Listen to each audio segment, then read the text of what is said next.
ಸ್ನೇಹಿತರೆ ನಮಸ್ಕಾರ. SR ಮತ್ತೊಂದು ವಿಡಿಯೋಗೆ ಸ್ವಾಗತ ಸುಸ್ವಾಗತ.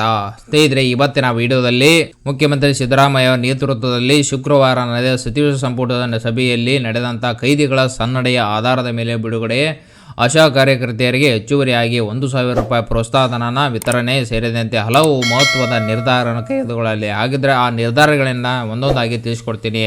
ಏನೇನು ನಿರ್ಧಾರ ಕೈಗೊಳ್ಳಲಾಗಿದೆ? ರಾಜ್ಯದ ವಿವಿಧ ಕೇಂದ್ರ ಕಾರಾಗೃಹದ 48 ಜೀವಾವಧಿ ಬಂದಿಗಳನ್ನು ಸನ್ನಡೆಯ ಆಧಾರದ ಮೇಲೆ ಬಿಡುಗಡೆ ತೀರ್ಮಾನ ತೆಗೆದುಕೊಳ್ಳಲಾಗಿದೆ. ಆಶಾ ಕಾರ್ಯಕರ್ತೆಯರಿಗೆ ಹೆಚ್ಚುವರಿಯಾಗಿ 1,000 ರೂಪಾಯಿ ಪ್ರೋತ್ಸಾಹಧನವನ್ನು ನೀಡಲು ನಿರ್ಧಾರ ಮಾಡಲಾಗಿದೆ. ಬೆಳಗಾವಿ ಜಿಲ್ಲೆಯ ಬೆನಕನಹಳ್ಳಿ ಗ್ರಾಮ ಪಂಚಾಯತಿ, ಹಿಂಡಲಗ ಗ್ರಾಮ ಪಂಚಾಯತಿ ಹಾಗೂ ಹಿರೇಬಾಗೇವಾಡಿ ಗ್ರಾಮ ಪಂಚಾಯತಿ ಪಟ್ಟಣ ಪಂಚಾಯತಿಗಳನ್ನಾಗಿ ಮೇಲ್ದರ್ಜೆಗೆ ಏರಿಸಲು ಮುಂದಾಗಿದೆ.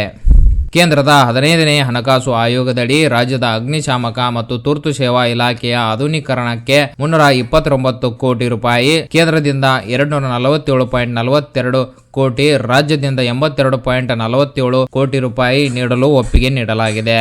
ಮೊದಲ ಹಂತದಲ್ಲಿ 11 ಹೊಸ ಅಗ್ನಿಶಾಮಕ ಠಾಣೆ ಸ್ಥಾಪಿಸಲು, ವಾಹನಗಳು, ರಕ್ಷಣಾ ಉಪಕರಣಕ್ಕಾಗಿ 98.97 ಕೋಟಿ ರೂಪಾಯಿ ಅನುಮೋದನೆ ಆಗಿದೆ. ರಾಮನಗರ ಜಿಲ್ಲೆಯ ಗನಾಳು ಬಳಿ ಇರುವ ಅರ್ಕಾವತಿ ನದಿಯಿಂದ ನೀರು ಎತ್ತಿ ರಾಮನಗರ ಮತ್ತು ಕನಕಪುರ ತಾಲೂಕಿನ 46 ಕೆರೆಗಳನ್ನು ತುಂಬಿಸುವ 110 ಕೋಟಿ ರೂಪಾಯಿ ಯೋಜನೆಗೆ ಅನುಮೋದನೆ ನೀಡಲಾಗಿದೆ.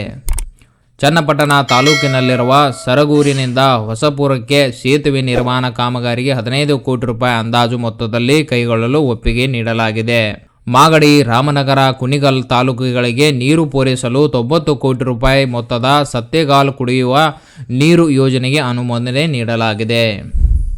ಚಿಕ್ಕಬಳ್ಳಾಪುರ ಜಿಲ್ಲಾ ಕಾಂಗ್ರೆಸ್ ಭವನದ ಕಟ್ಟಡ ನಿರ್ಮಾಣ ಉದ್ದೇಶಕ್ಕಾಗಿ ಅನಕನೂರು ಗ್ರಾಮದ ಅನುಮೋದಿತ ಬಡಾವಣೆಯಲ್ಲಿ 3,404 ಚದರ ಮೀಟರ್ ವಿಸ್ತೀರ್ಣದ ನಿವೇಶನವನ್ನು ಉಚಿತವಾಗಿ ಮಂಜೂರು ಮಾಡಲು ಸರ್ಕಾರ ನಿರ್ಣಯ ತೆಗೆದುಕೊಳ್ಳಲಾಗಿದೆ.